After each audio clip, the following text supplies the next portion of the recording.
So there is a woman living in Buenos Aires right now who spends less on doctor visits and prescriptions in a year than an American woman spends in a single month, who has a university degree that cost her almost nothing, and who probably had 12 people over for dinner last Sunday without anyone sending a single text message first. And she isn't rich or special, she's just Argentinian.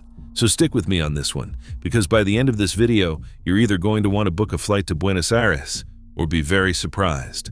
So let's actually get into why Argentinian women are living a version of life that a lot of American women don't even realize is an option, and what's really making this gap in lifestyle.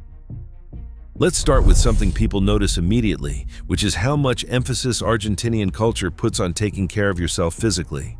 Skin care, grooming, staying active, these aren't treated as extras in Argentina. They're baked into daily routine from a young age. Walking is a normal part of getting around in cities like Buenos Aires. Gyms and running clubs are everywhere. And there's a cultural expectation that looking after your body is just part of adulthood, not something you only think about before a big event.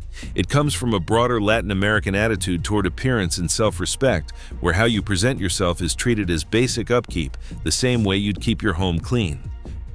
The United States spends close to double per capita on prescription drugs compared to other wealthy nations, and it isn't particularly close. American healthcare data consistently shows extremely high rates of medication use for things like cholesterol, blood pressure, and diabetes, conditions that are often tied directly to lifestyle and diet.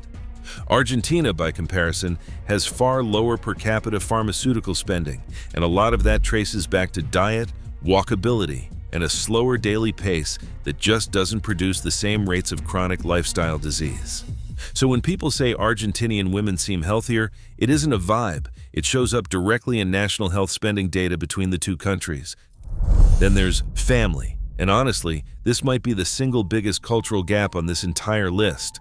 Family gatherings in Argentina aren't reserved for holidays. They happen constantly. Weekly asados, Sunday lunches that run for hours, extended families showing up without much planning at all. Hospitality works the same way.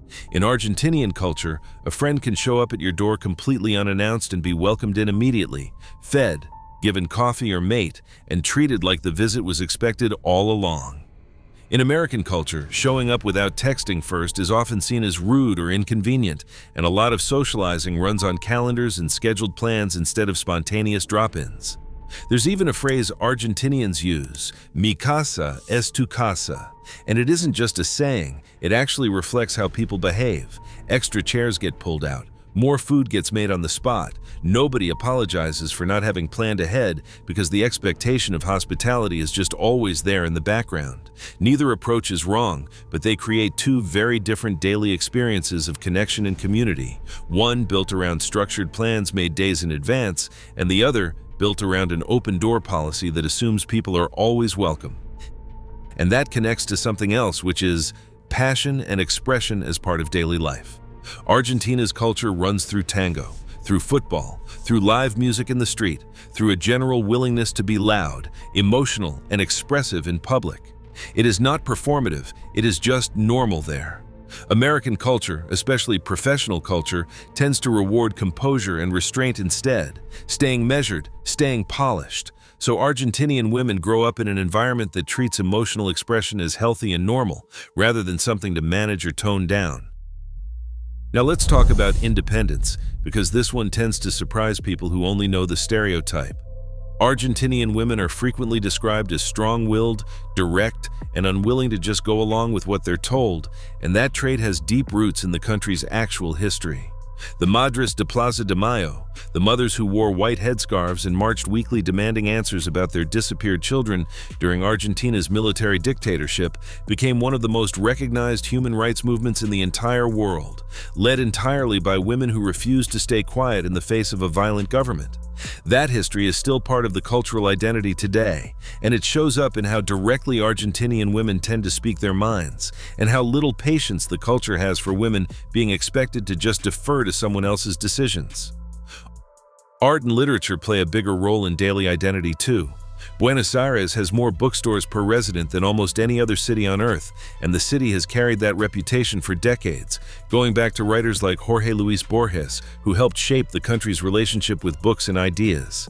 Cafe culture in Argentina still leans toward long conversations about politics, literature, and philosophy, the kind of thing that gets treated as a normal Tuesday night rather than something reserved for a university seminar. That same cultural thread runs through tango as well, which is not just a dance style, it is treated as a form of storytelling and emotional history, still taught, still performed, still central to how the country understands its own identity.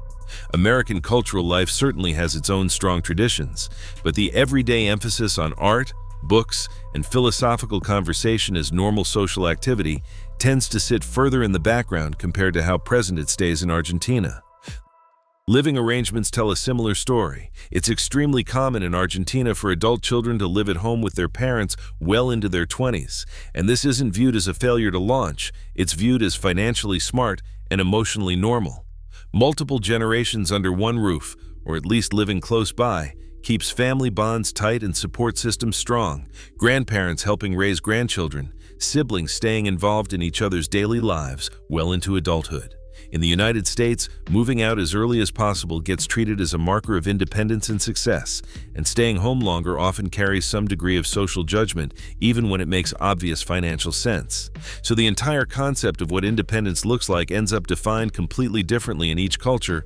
One ties it to leaving the family unit as fast as possible, and the other ties it to staying connected while still building your own life. Now here's where things get really hard to argue with, because this part comes down to actual numbers. According to OECD data, around 45% of Argentinian women over the age of 34 hold a university or career degree, and in many Argentinian universities, women make up the majority of the student body. Argentina's public university system is almost entirely free, meaning anyone who finishes high school has the right to enroll without paying tuition. The University of Córdoba, one of the oldest universities in the entire Western Hemisphere, was founded in 1613, and Argentina's public education tradition has been built around access rather than exclusivity for centuries. Compare that to the United States, where roughly the same percentage of women, around 45%, hold a college degree, but the cost of getting there looks completely different. A single year at an in-state public university in America starts around $12,000, jumps to over $30,000 a year for out-of-state tuition, and private universities can run $45,000 a year or more. Multiply that across 4 years, and it's easy to see how American graduates walk away from school carrying tens of thousands of dollars in debt before they've even had their first real job. So two countries end up with roughly the same percentage of educated women, but one gets there through a public system built on access, where a degree is treated as a right rather than a purchase, and the other gets there through a system that frequently leaves graduates paying off that education well into their 30s or 40s. There's also the daily rhythm of life to consider, because Argentina still holds on to rituals that shape the entire pace of a day. Mate, the shared herbal drink passed around a circle of friends or family with a single straw isn't just a beverage. It's a social ritual that slows people down and forces actual conversation instead of rushing through a coffee alone at a desk. Meals run later and longer. Dinner in Argentina often doesn't start until 9 or 10 at night, and it's treated as time to actually sit and talk rather than refuel quickly between tasks. American daily life, by contrast, tends to be scheduled tightly around work, with meals squeezed in around a job, rather than the job being built around meals and rest. Work culture itself looks different too. Argentina, like much of Latin America, tends to draw a firmer line between work life and personal life, and it's common for businesses to close for a few hours in the afternoon in smaller cities, prioritizing rest and family time over constant availability. The American work culture leans heavily toward always being reachable, answering emails after hours, treating vacation days as something to apologize for using.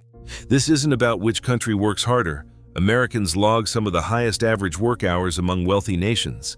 It's about which culture built rest and family time into the actual structure of a normal week versus which one treats it as something you have to fight for. And then there's the daily layout of daily life itself. Buenos Aires was built long before cars took over city planning, so neighborhoods function the way European cities often do. Small local markets, corner cafes, plazas where people actually gather in the evening instead of driving somewhere and driving back.